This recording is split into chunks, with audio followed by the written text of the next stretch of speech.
Look, 4K. We're on 4K, guys. We're on 4K. People ask for this 4K thing to come back.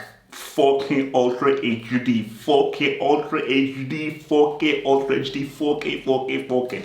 So this 4K vid, I thought that perhaps this was a cool time just to talk about the Cristiano Messi era, And, we discussed about it and said, is this the end of this era?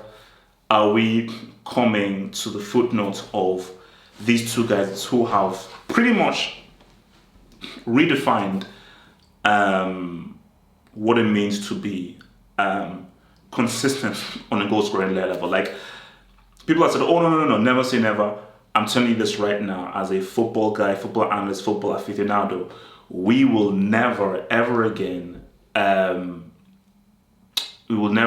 see a more consistent.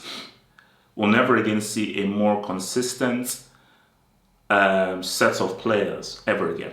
It's never happened, specifically in terms of goal scoring, And what they've given the game is amazing, And I think that, you see, for me, I grew up in a different time, So I appreciate big moments. And I appreciate the biggest moments, right? Block nose. I appreciate the biggest moments. And you showing up in those biggest moments. That's what I'm about. CL, World Cup, Euros, Nations Cup, Copa America. That's how I live. Asian thingy. Not the Confederations Cup though, no.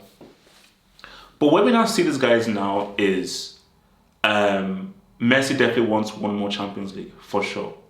Cristiano would definitely like one as well. But at the same time, he is perhaps viewing his position at Juventus perhaps isn't the most ideal. If you want to keep things a stack bundle, it's not the most ideal where he is right now. In Juventus. So you look at the advice and just say where things could go. Let's just first look at Cristiano. Juventus, I just don't think have the pull or in the position to surround Cristiano with the kinds of players he needs to win another Champions League. Because yes, he flopped in these 2 games against FC Porto, but what did he do against Ajax? What did he do against Lyon? He was the guy that scored. He was the guy that provided the goals, but nobody was there to help him. Only if Chiesa was there against Lyon or against Ajax, because against Morata didn't do anything. And we just look at, because yes, we have superstars and goal scorers, but this is still a team game. This is still, in my opinion, the most complicated sport in the world. And this is still 10 versus 10. And every person is important. I think, what you've seen with Cristiano's experience for Juventus is, oh my gosh, Modric was important. Those passes from Dani Carvajal were important. Benzema was important and did play good. So everything was very important in order to give me a platform to execute. So I would advise, my advice for Cristiano would be to leave Juventus. And the question is, where do you go? The thing is this. Real Madrid isn't a bad option if Zidane is still there. Because as I said again, you don't want to go back. Real have to move forward, and I think Real Madrid have to invest in the younger guys and have to revamp. So you bring back Odegaard, you bring back Kubo, and you try and get either Haaland or Mbappe. So you know what, we're here and we have to build into the future. But the last dance, one more go around. You put Cristiano in this team, these guys can win the Champions League. That's it. You put Cristiano in this team. So you have the goals of Benzema, you have the goals of Cristiano. Modric, Casemiro, I think, can give you maybe one more year and that's it. Zidane, relax, chill. Okay, this is too much. Maybe they can give you one more year and that's it. So, and either he does that or, for me, MLS ain't a bad deal. He is extremely marketable. a great marketing product. And going into MLS, you're going to bring in all your fans, your fan base, and my gosh, there is no market on the planet that is better for marketing than America. So people say, oh no, you're going to MLS, this shows that you're retired and you're trash. Homie is in his late 30s. He's won his CLs, he's won his league titles, he is the top goal scorer in the Champions League right now. There is nothing more he needs to prove in the club game. Nothing more. So the MLS isn't running away and saying, no. The MLS is, bro, how many Champions Leagues have you won? How many goals have you scored in the Champions League? What impact have you made on the game? I can bet you that you've not made a greater impact than I have done. So this MLS thing is, yeah, I've done that. You do it, I've done it. Let me go and chill and make this bread for my post-career. Where Messi is concerned,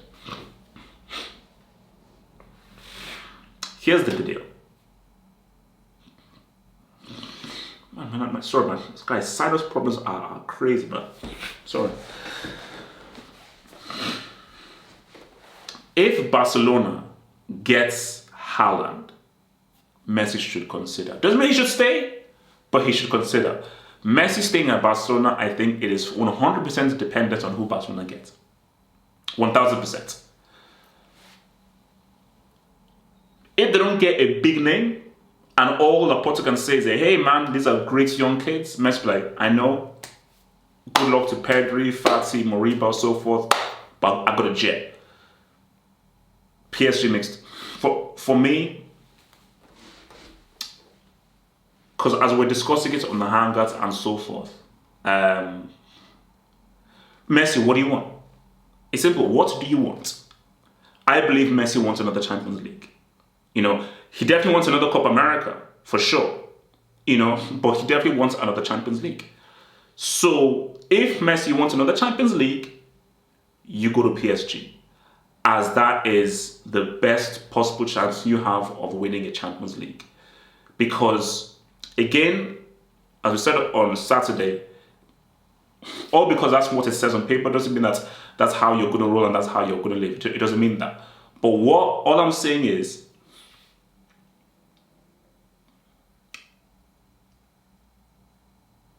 you put yourself in an amazing position if you show up in front line of Messi, Neymar, and Mbappe. Emerson didn't win everything. Didn't win anything. But if you show me, because Messi is still good, he is still a extremely good player, as was shown in that loss. You can still be money but still lose. But what he showed against PSG, apart from the penalty, I'm like, my God, this guy can still dribble, he can still pass, he can still play make, he can still originate, he's still smart, he's still got a crazy football IQ. No, dude is money.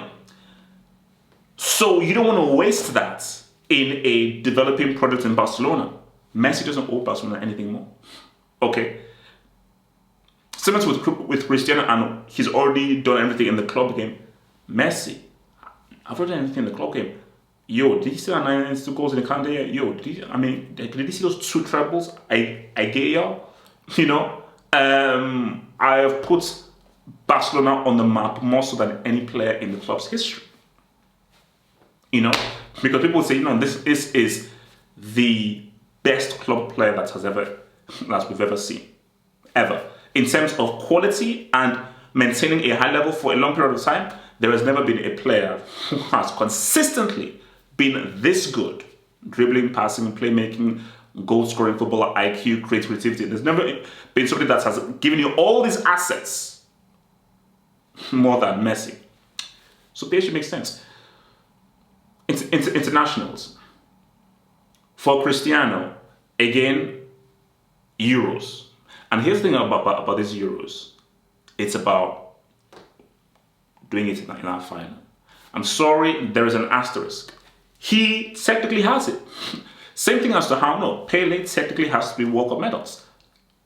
Because he will show you his 1962 World Cup medal. But Pele, that's Garrincha's World Cup because you got injured. Not your fault, but you got injured, but you can't really claim that because you didn't really put in all the work that everyone else did. Now, Cristiano did a lot more in 2016 because he was all the way up until the semis, but got injured in the final. It's not your fault to got injured in the final, but it is what it is. To really claim that thing as a big name player, you have to be in the final and show up in the final. So for Cristiano is, let's see what they use, because Portugal are one of the favourites. Show up in the final, boom, that's a dub. World Cup. Now, I think Cristiano will be too old to be in that World Cup, and I don't think he doesn't need the World Cup. He doesn't need it, it's fine. But if he's looking at that, because if Cristiano wins the World Cup for Portugal, I'm finished. I'm done. And I think that would perhaps spell the end of the half-force for World Cup. So my career is on the line come 2022, because if Cristiano wins that, I'll try and find an excuse, but it's going to be really hard to find an excuse. When Messi is concerned, for Messi,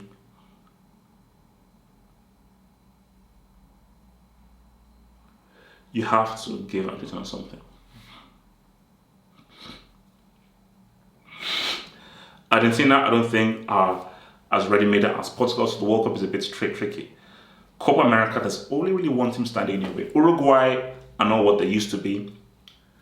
Chile are not what they used to be. Only one team standing in your way, and this is perhaps one of the more weak. This might be one of the weakest Brazil teams I've seen.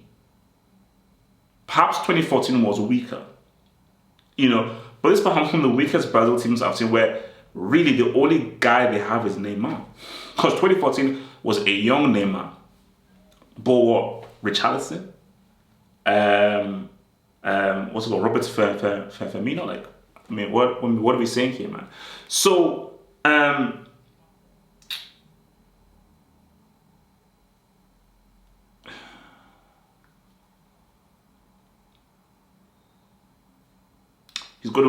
you've got to give Argentina something.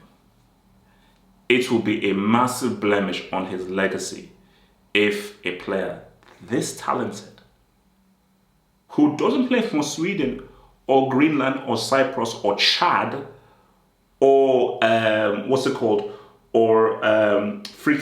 Malaysia, you play for a team who have won the World Cup twice. You play for a team who they produce top players and do have top players. You've got to deliver this guy something. So it's going to be very interesting to see how everything's all end up. Who ends up with the World Cup?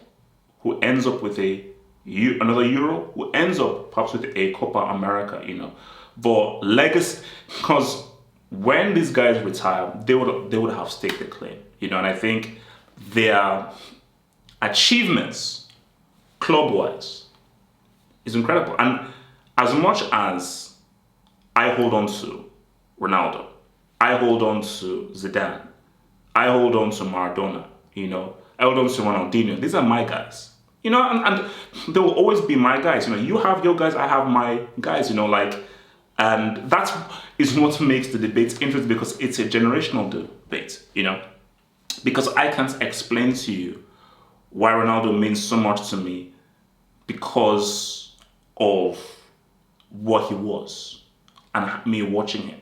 But for you guys, I'm sure that I can only understand what it must mean where you've grown up watching a Cristiano and Messi. I watched them when I was already grown, a little bit grown, and much more grown than when I was 6, 7, 8 years old, and so forth, watching all of these guys pull through. But guys, it is what it is. We're here. Like that vid, hit that subscribe button, and tell me your thoughts in the comments below. How do you think it all ends for Cristiano and Messi? Who gets that Copa America? Who gets that World Cup? Who gets the other Euro? Tell me what you think. These guys will win when all is said and done after they retire. Like, subscribe, I'm out. Become a Patreon member. Gain access to my blog, get access to exclusive videos, and also get access to the podcast of the Saturday and the Sunday hangouts. Head over to patreon.com/halfup to gain all these goodies while also supporting your boy HH.